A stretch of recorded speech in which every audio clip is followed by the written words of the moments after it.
Grâce à cette recette, on va pouvoir voir plusieurs choses. Déjà, la conception d'une pâte à pizza, ça c'est une première chose. Et ensuite, on va venir allumer un barbecue charbon. On va voir comment allumer un barbecue charbon, comment placer son charbon quand on va faire cuire des pizzas. Et on va surtout se servir de cette pierre. C'est une pierre à pizza, une pierre en cordierite. C'est spécial pour réaliser nos pizzas. La première étape de notre recette, c'est de réaliser notre pâte à pizza. Donc pour ça, on va prendre 350 g de farine qu'on va mettre au fond du saladier. On va mettre 3 cuillères à soupe d'huile d'olive.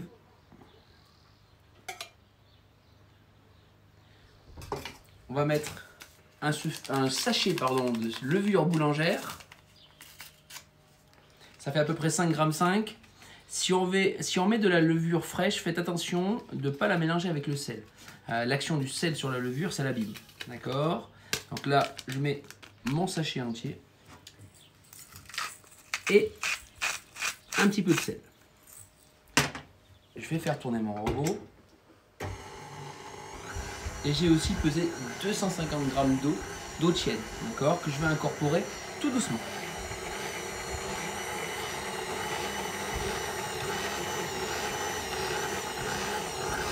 On va bien sûr pouvoir le faire à la main et pétrir tout doucement à la main si on n'a pas de robot. Bien sûr, si vous prenez le robot, bien pensez à prendre le crochet.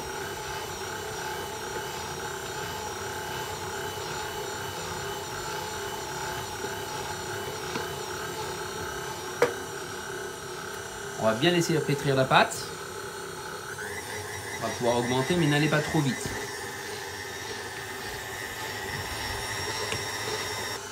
Ça fait maintenant 2 minutes que la pâte tourne, 2-3 minutes. Regardez, elle est bien homogène. On va pouvoir arrêter. Et on va laisser la pâte comme ça pousser pendant 1 heure. L'idéal, c'est de mettre un petit torchon humide dessus. On va la laisser gonfler et la laisser dans un endroit chaud. Voilà, notre cheminée d'allumage est prête, nos briquettes sont bien chaudes. Donc maintenant, je vais les répartir et je sais que je vais faire de la pizza. Donc je vais les mettre tout en haut, autour. Je vais pouvoir remettre. Mes briquettes sont bien placées autour. Mes aérations sont bien ouvertes en bas. Je vais mettre ma pierre à pizza au milieu et la laisser chauffer. Je ferme le couvercle et bien sûr, je laisse l'aération ouverte en dessous. Allez, ça fait 1 heure que notre pâte à pizza a poussé. Regardez, elle est super jolie. Donc, qu'est-ce qu'on va faire maintenant? On va prendre de la farine doucement et on va venir la récupérer. On va un petit peu, ce qu'on appelle dégazer. On va la faire retomber cette pâte. Sur le plan de travail, pensez bien à fariner. Ça. Là, remélanger la pâte. D'accord, donc je vais bien écraser, bien avoir les mains bien farinées pour bien enlever de tout le gaz qu'il y avait à l'intérieur.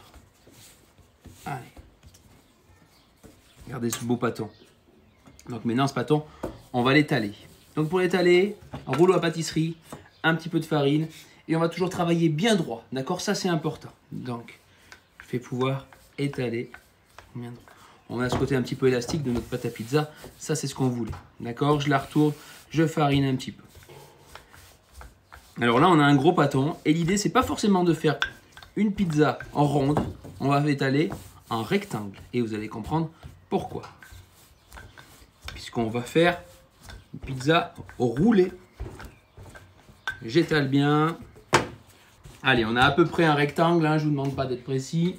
Ici, on va mettre notre tomate. Ce que vous avez trouvé en ce moment, c'est peut-être plus compliqué pour faire nos courses, mais regardez, notre tomate comme une pizza classique. On va faire attention de ne pas en mettre trop sur les bords. Ici, on va prendre nos tranches de chorizo, bien les étaler régulièrement, des grandes tranches de chorizo. Parfait. N'oublions pas, bien sûr, la mozzarella. C'est important. On retrouve tous les ingrédients d'une pizza classique. Mais maintenant, ça va changer un petit peu. Qu'est-ce qui va se passer? Et on va tourner. On va rouler ça pour avoir... Regardez comment on a préparé ça. hop, de notre pelle à pizza et d'un papier sulfure. Il dépasse un petit peu, je vais vous donner une petite astuce, regardez. On va le plier en deux, ça c'est une astuce qui va vous servir. Hop, on replie ici, comme ça. Regardez, je vais tourner et regardez ce qui va se passer. J'ai bien enroulé comme ça, je pars du milieu, je vais pouvoir couper juste ici et regardez ce qui va se passer. Quand je vais dérouler mon papier, fait pile poil la taille. Allez, regardez ce que je vais faire maintenant. Je vais découper mes morceaux de pizza. Alors c'est dur, hein? Et on va les mettre à plat, comme ça. Et je vais en remettre un autre au milieu. Ma pierre est bien chaude. Grâce à la plaque, hop, je mets en cuisson. Et je ferme le couvercle. C'est parti pour 8 à 10 minutes de cuisson. À mi-cuisson, on peut venir rajouter nos petites tomates à l'intérieur. On va bien garder le pédoncule et les mettre à l'intérieur. Allez, ça fait 10 minutes, c'est prêt. On va pouvoir récupérer nos pizza rolls et venir les manger. Avec la plaque, je viens récupérer tout ça.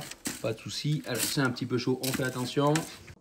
J'espère que cette recette vous a plu. En tout cas, nous, on va pouvoir les déguster. Il est 19 h, ça va être l'heure de l'apéro, ça va être parfait. Suivez-nous pour d'autres recettes.